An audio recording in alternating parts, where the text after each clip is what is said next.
Hello সবাইকে, vibes of পতশীর আরেকটি নতুন ভিডিওতে তোমাদের সবাইকে স্বাগত। আরেকটি নতুন ভিডিও নিয়ে চলে এলাম তোমাদের সঙ্গে। তো এই খাবারটা দেখে তোমরা হয়তো ভাবছো কোনো বাচ্চার খাবার। না, এটা কোনো বাচ্চার খাবার না, এটা আমার হাজব্যান্ডের জন্যই আমি মাখছি। এটা নিম পাতা বেগুন ভাজা দিয়ে ভাতটা মেখে নিচ্ছি। ও কিছুই খেতে পারছে না, আর কোনো কিছু বলছে না যে এটা খেতে ইচ্ছে করছে, কোনো কিছুই খাবার ইচ্ছে নেই। আর এইটুকুনি ভাতই অনেকক্ষণ ধরে খাওয়াতে হবে, কারণ 2-1 গ্লাস খাওয়ানোর পরে ও বসেও থাকতে পারছে না, শুয়ে পড়ছে। তো এরকম অবস্থা। তো এটা চলছে অনেক দিন ধরে, জানি না কবে ঠিক হবে। যাই হোক, তোমরা কিন্তু সুস্থ থেকো, কিন্তু মানুষের সুস্থ থাকাটা সত্যি খুব দরকার। বাড়ির কেউ অসুস্থ হলে বোঝা যায় তখন যে অসুস্থ হলে শুধু একটা মানুষই অসুস্থ হয় না, পারিপার্শ্বিক সবাই অসুস্থ হয়ে পড়ে অ্যাকচুয়ালি। মানুষ শারীরিক দিক থেকে না হলেও মানসিক দিক থেকে সবাই অসুস্থ হয়ে পড়ে। তো সুস্থ থাকাটা খুব দরকার আমাদের সবার। কিন্তু যাই হোক, সবার জীবনে কিছু না কিছু আসে, কোনো না কোনো সময়ের মধ্যে দিয়ে সবাইকেই এই দিনটা পার করতে হয়। তো নিম পাতা বেগুন কিন্তু এখন গরমের সময় নিম পাতা বেগুনটা খাওয়া খুব উপকারী, কারণ নিম পাতা সবাই খেতে চায় না, তেতো অনেকেই খায় না। অনেক বাচ্চা আছে, বাচ্চারা শুধু না, বড়রাও অনেকে খেতে চায় না নিম পাতার কিন্তু অনেক গুণাগুণ আছে।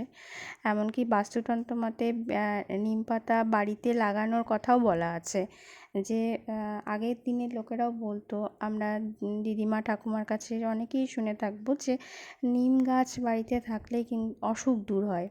মানে নিম গাছের যে হাওয়াটা আসে সেটা থেকে নাকি বহু রোগ দূর হয়।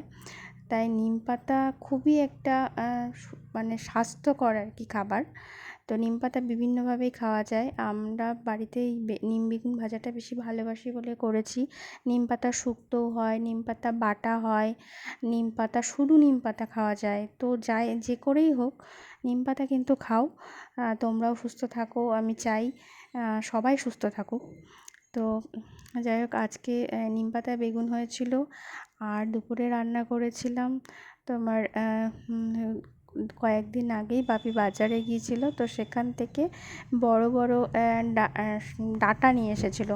আমি জানি না এগুলোকে কী ডাঁটা বলা হয়, কারণ বিয়ের আগে আমি কখনো খাইনি বা দেখিওনি। তো কলকাতায় আসার পর দেখছি এই ডাঁটাগুলো এই সময়টা পাওয়া যায়, বাজারে প্রচুর থাকে। তো বাপি এগুলো খেতে খুব ভালোবাসে, আমারও খেতে মন্দ লাগে না, কিন্তু আমার হাজব্যান্ড একদমই খায় না। তো যাই হোক, ওদের জন্য রান্না করা এটা। এই ডাঁটাগুলো এতটাই মোটা যে এটাকে 4 ভাগ করে কাটতে হয়েছে। আর আলু, বেগুন, তার সঙ্গে আরও কিছু যদি থাকে সবজি এটাতে দেওয়া যায়। তো আমি যেটা করেছিলাম, আলু বেগুন দিয়েই রান্না করেছিলাম এটা, আর তার সঙ্গে সেরকম কিছু দেইনি। এর সঙ্গে আরও অনেক সবজিও অ্যাড করা যায়, পটলও অ্যাড করা যায়, তোমার আরও বড়ি টড়িও দেওয়া যায়। তো বিভিন্নভাবে ডাঁটা যেভাবে রান্না করে। আর আমার সবথেকে প্রিয় যে মাছটা তোমরা সবাই এতদিনে জেনে গেছো, সেটা হচ্ছে চিংড়ি মাছ। তার সাথে আরও একটা মাছ প্রিয়, সেটা হচ্ছে ট্যাংরা মাছ। তো এই ট্যাংরা মাছগুলো দেখো, বাজারে কিন্তু ট্যাংরা মাছ সবসময় পাওয়া যায় না, আর পাওয়া গেলেও সেই ট্যাংরা মাছে কিন্তু ডিম থাকে না। কিন্তু এই ট্যাংরাগুলোতে প্রত্যেকটাতেই ডিম ছিল। তো ছাড়াছাড়ির আর কোনো অবকাশ নেই, নিয়ে চলে এসেছি ট্যাংরা মাছ। আর ট্যাংরা মাছ ভেজেই আমার যেটা সবথেকে ভালো লাগে, আলু ফুলকপি দিয়ে ট্যাংরা মাছের ঝোল। কিন্তু এখন ফুলকপি সবসময় অ্যাভেলেবেল নয়, তাই আলু দিয়ে রান্না করেছি।